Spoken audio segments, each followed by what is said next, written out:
निखिल, तुम इतना जल्दी कैसे आ गए? तुम्हारी तो मीटिंग थी ना आज। हाँ यार, मेरी मीटिंग थी पर ना मीटिंग जल्दी ख़त्म हो गई और आज मेरे सर में बहुत ज़ोर से दर्द हो रहा है। मैं ना सोना चाहता हूँ अब। नहीं नहीं नहीं, तुम यहाँ नहीं सो सकते। क्यों? मैं यहाँ क्यों नहीं सो सकता?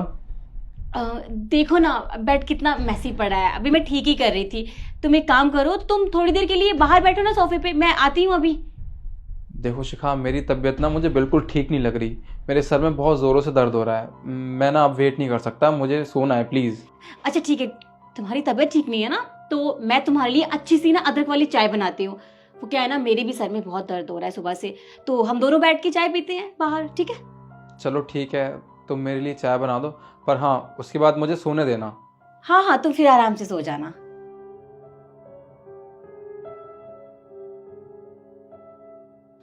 एसडी, एसडी मेरा पति आ गया है, अब मैं क्या करूं? अरे वही तो मैं पूछ रहा हूँ कि अब मैं क्या करूं। देखो तुम एक काम करो, इससे पहले वो हमें देख ले, तुम जाके वॉशरूम में छुप जाओ प्लीज। शिखा तू पागल है क्या? वॉशरूम में छुपूंगा मैं? वहां पे बहुत बदबू आती है। तो मैं बदबू की पड़ी है, अगर उसने देख लिया ना हमें तो तुम्हारी हड्डियां तोड़ देगा वो। प्लीज जाओ ना, थोड़ी देर की बात है, मैं बाद में बुला लूंगी तुम्हें। शिखा तेरे चक्कर में पता नहीं क्या क्या करना पड़ेगा। सॉरी।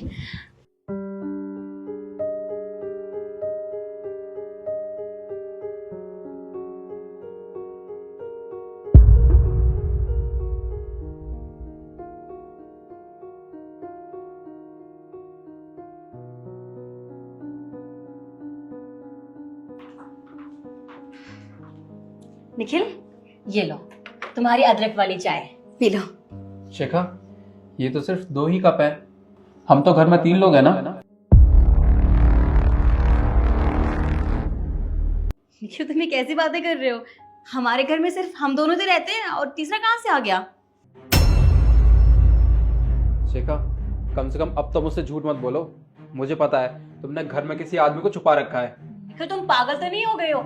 आदमी आदमी कहाँ से आ जाएगा भला यहाँ पे? मैं बता रही हूँ ना तुम्हें, यहाँ पे हम दोनों ही हैं और कोई भी नहीं है। शिखा, मैं कुछ भी नहीं बोल रहा। मुझे पता है तुमने घर में किसी दूसरे आदमी को छुपा रखा है। अब तुम उसे बुला रही हो या मैं लेके आऊं उसे? अगर मैं उसे लेके आया ना तो तुम्हारे लिए बहुत बुरा हो जाएगा। तुम्हें कैसे पता चला कि मैंने यहाँ किसी को छुपाया है? जब मैं घर में आ रहा था तब मैंने देखा कि अरे, ये जूते किसके हैं? ये तो मेरे नहीं है। इसका मतलब घर पे कोई आया हुआ है।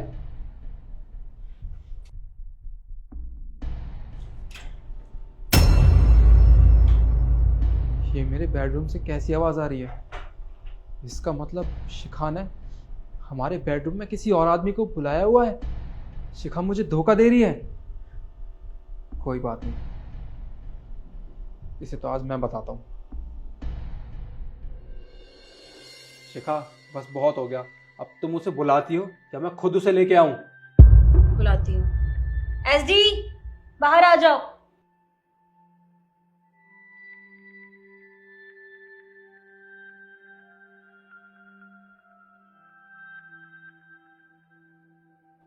शिखा, तुम्हें शर्म नहीं आई मुझे इतना बड़ा धोखा देते हुए? मैंने तो तुमसे प्यार किया था, अपना सब कुछ माना था तुम्हें, और तुम मेरी पीठ पीछे ये सब कर रही हो, रंग रलियां मना रही हो। शिखा, मुझे तुम पे विश्वास नहीं हो रहा। निखिल प्लीज मुझे माफ कर दो। मैं तुम्हें इसके बारे में बताने वाली थी, पर मुझे समझ में नहीं आ रहा था कि मैं कैसे बताऊं। अरे कब बताने वाली थी शिखा तुम मुझे? कब बताने वाली थी? तुमने मुझे इतना बड़ा धोखा दिया। मैंने तुमसे प्यार किया था, वो भी सच्चे दिल से। मैंने कभी सपने में भी ये नहीं सोचा था कि तुम मुझे धोखा दोगी, वो भी ऐसा। मुझे तो शर्म आती है तुम्हें अपनी बीवी कहते हुए। सॉरी निखिल, मैं जानती हूँ मुझसे गलती होगी, प्लीज मुझे माफ कर दो। मैं आज की वजह से कभी बात नहीं करूंगी, इससे मिलूंगी भी नहीं, आई प्रॉमिस। नहीं शिखा, मैं तुम्हें बिल्कुल भी माफ नहीं कर सकता। तुमने मुझे इतना बड़ा धोखा दिया, तुमने मेरी जिंदगी बर्बाद कर दी। अगर तुम्हें इसके साथ ही रहना था तो तुम्हें मुझे शादी से पहले बता देना चाहिए था कि तुम मुझसे प्यार नहीं करती हो, इससे प्यार करती हो। पर नहीं, तुमने तो ऐसा बिल्कुल भी नहीं किया ना। कोई बात नहीं, मुझसे बहुत बड़ी गलती होगी जो मैंने तुमसे शादी की। अब मैं इस गलती को सुधारना चाहता हूँ। तुम एक काम करो, इसके साथ मेरे घर से बाहर निकल जाओ। तुम मुझे घर से बाहर निकाल रहे हो? देखो ऐसा मत करो, अगर मेरे घर वालों को पता चल गया ना तो बहुत बड़ी दिक्कत हो जाएगी। प्लीज मुझे माफ कर दो निखिल, प्लीज। मैं यही चाहता हूँ शिखा कि तुम्हारे घर वालों को भी तो पता चले कि उनकी बेटी क्या गुल खिला रही है। तुम इसे लेके मेरे घर से निकल जाओ, निकलो। मेरी बात तो सुनो। बस शिखा, कुछ नहीं सुनना मुझे, अभी के अभी मेरे घर से दफा हो जाओ, गेट आउट।